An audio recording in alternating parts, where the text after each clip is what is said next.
Hello, Year 12. Welcome to Mr. Otway's Kitchen. As you should know by now, I am here to talk to you about the effect of westward expansion. So hopefully in the last cover lesson, you learnt about the reasons for westward expansion. And hopefully if you did it at GCSE, which most of you did, or almost all of you did, you'll remember some of the reasons why people moved west. So this stuff should be quite familiar to you. It's a bonus to you that you did that GCSE.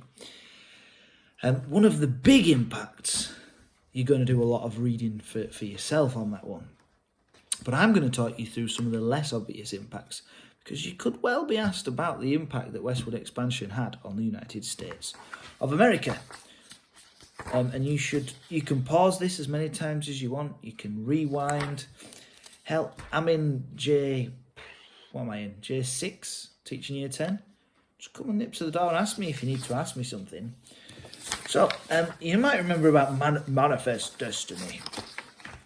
Well, one of the big reasons, one of the big advantages to the United States government and the United States country is that westward expansion secured territory. By this I mean that there was vast swathes of the United States of America with, as the Americans would say, nobody really living there.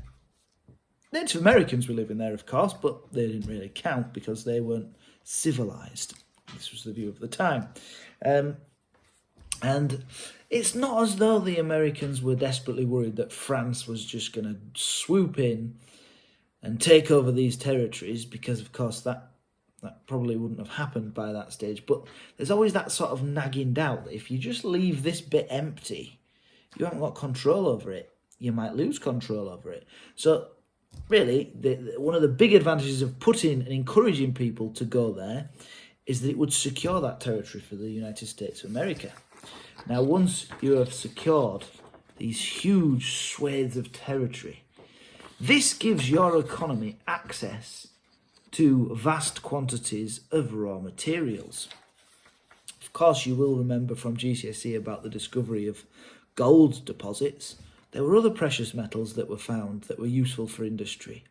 Even just the trees, the forestry, the logging that could take place across America. I mean, because it's such huge areas.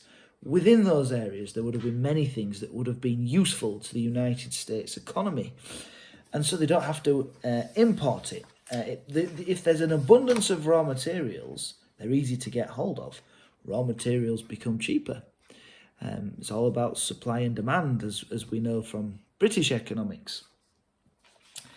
There's another overlooked thing, but westward expansion actually helped to encourage immigration to the United States of America. Now, good or bad thing, I'm going to talk mostly about the good aspects of immigration. Why did it? Well, there was clear opportunity in America. In Western Europe, population density was quite high. There was a lot of people and not all that much space. In America, there's a heck of a lot of space and not that many people to fill all of that space. The government is encouraging people to go and settle these areas. And there's lots of examples of immigrants going to America and trying to carve a life for themselves out on the plains. Even further, I can think of with the Mormons, from my hometown of Yeadon, just where Leeds Bradford Airport is, there was, it's a Wetherspoons now, but there's a pub called the Clothiers, still called that now, and the landlord of that pub in the 1800s left, encouraged by the Mormons to use the perpetual immigration fund of the Mormons to leave Yeadon, travel to America, go across the Great Plains and settle in Utah. Now, immigrants were important to the American economy because they were a constant influx of cheap labour, but also all of these people coming across, all of these people going and being attracted to go and live on the West, well, it's an economic catalyst. You might remember from science what a catalyst is. It's something that gets things going. For many of the things I've already said as well, but because you've got all these people going to live in places that they'd never been people before, well, apart from Native Americans, but remember, they didn't really count the Americans. You got railroads. The whole railroad industry boomed in the 19th century. There was a railroad boom because of all this huge territory and all these people that needed connecting. What goes with that? Vast profits for the companies involved, but also jobs for people in building the railroads, and even when the stations are there and the ticket man and all that sort of stuff. These demand for equipment from the homesteaders and all the other settlers besides. So maybe if you were a farming company making farming equipment, before you only had the eastern seaboard and California and Oregon to sell to.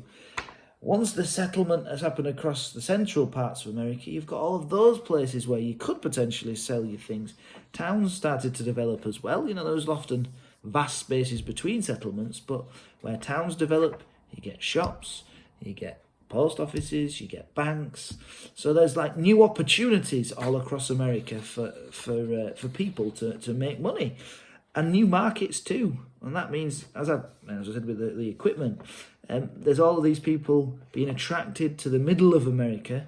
This means there's more places, more settlements, more territories in which to sell your produce.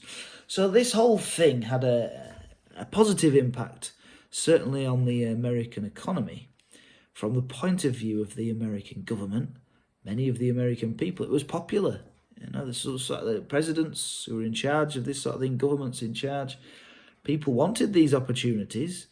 If you give them those opportunities, if you encourage those opportunities, if you give them free land like the Homestead Act, ultimately it might mean your re-election. But we must not forget these guys. And you have to read pages 25, 26 and 27 to mostly remind yourself about what happened to the Native Americans. And to be in A-level history, you must have, if you'd spent significant time learning and understanding about the treatment of Native Americans, you will know more about it than this textbook tells you. But it's worth having a look back and reminding yourself, I remember that. Because you need to add this to what you're doing. So, you need to set out your books beautifully and neatly on what the effects of westward expansion were.